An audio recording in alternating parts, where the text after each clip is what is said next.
Bangladesh police constable নিয়োগ 2026-এ মাঠ পর্যায়ে পরীক্ষার জন্য যে সমস্ত ডকুমেন্টস নিয়ে যেতে হবে আজকের এই ভিডিওতে সকল বিষয় নিয়ে বিস্তারিত আলোচনা করব।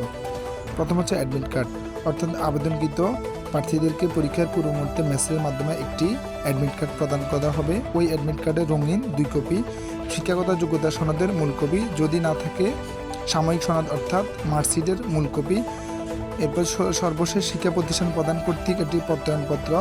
এরপর হচ্ছে ইউনিয়ন পরিষদ বা ওয়ার্ড কাউন্সিল কর্তৃক নাগরিকত্ব সনদ, অবিবাহিত সনদপত্র এবং আইনানুগ অভিভাবকের সম্মতিপত্র।